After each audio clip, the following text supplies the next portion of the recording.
Ako je bio svjetski prvak ili europski prvak zato što pripada jednoj partiji, zato što mu je to izbor politički, da je to zbog toga reprezentacija DPS-a, to ne samo da je sramota, to je skandalozno. To je skandal. Znači, uvažene moje koleginice iz rukometa, koje su jedne sjajne dame, koje su sjajni, takvih medalja koje su one osvojile, toliko ponosa i radosti Crnoj Gori. Ovako nešto da čujemo danas, ovo je sramota. Ovo je sramota, ja vam kažem, vi po poslovniku, po članu 8, trebali biste da povedete računa o tome što se ovdje priča. I po poslovniku tome i po drugim ovim odlukama. Druga stvar vezano za ovo što smo sad čuli,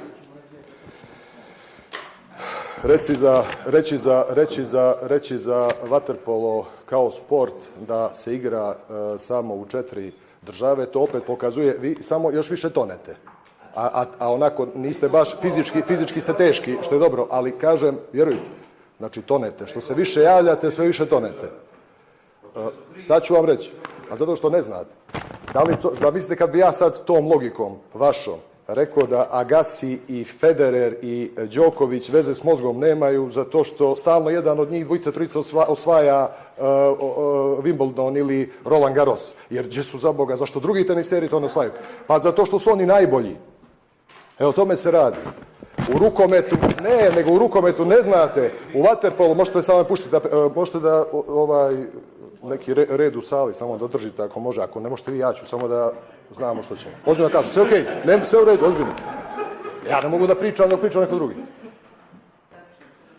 Izvolite, naravno, ali samo da tu budu jednaki aršini, da je tako kad i sa druge strane imamo poslanike. Ništa, ja ne progovaram kad neko drugi. Ne, ja se vrlo često trudim ovdje da uspostavljam red, da imamo samo jednake aršine prema svima. Poštujem. Jer ja ovdje poštujem, ima mnogo poslanika u vlasti i opoziciji koji se sjećaju kako je bilo i prije mjesec, i prije godinu, i prije 2 godine. Ali ima nekih poslanika kojima je tako kratko pamćenje, da se ničega ne sjećaju od onoga što njima ne ide u prilog. Dobro, ali sad je eksplozija parlamentarizma, nije prije bilo, jel tako? Sad je parlament.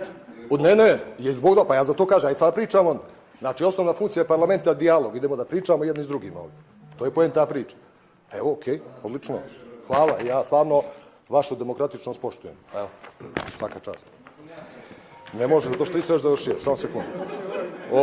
Dakle, ovo kažemo o konkurenciji vezano za sportove. To isto kao da za fudbal kažemo da fudbal ne valja kao sport, jer za Boga tamo Njemačka, Italija i tako stalno osvajaju. Zašto nekad ne osvoji Južna Koreja?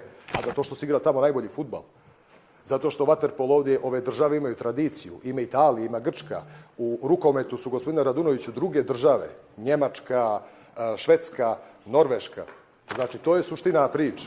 Vi za jedan olimpijski sport kažete da igra preko 100 sportista. Dođite jedan trening da odradite, u stvari da ga pogledate. Vaterpolo trening da ga pogledate, bit će vam muka.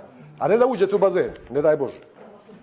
Ne, sve u redu, samo vam kažem, da znate.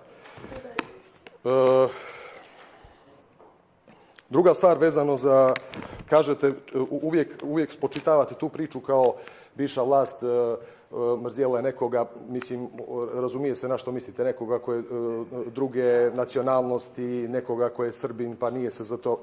Kažem nešto. Znači, meni ćete da to pričate.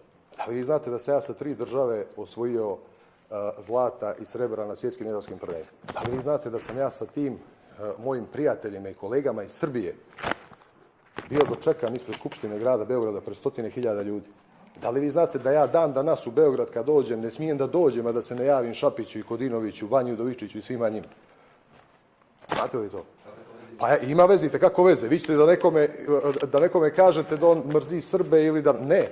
Nego znači ja izuzetno poštujem i Srbiju, izuzetno poštujem svakoga ko se nacionalno osjeća kao Srbin i vjerujte, a ne, rekli ste dobro, bivša vlast, ja sam bio ministar u bivšoj vladi. Znači, učinjeću više za Srbe i Crne Gore nego vi. Odmah da vam kažem. Evo, već je pristao više. Tako da znate. Super. Ja ću još više. Eto, tako da znate. I treća stvar, mislim, ovdje danas je malo degutantno slušati o tome koliko sad odjednom brige za sportiste, kako sad odjednom se sve naši sportisti koji su predstavljali državu i tako dalje. Znate što? Ja sam osvajao medalje sa reprezentacijom Crne Gore u onom, bio kapiten od 2008. do 2016. godine.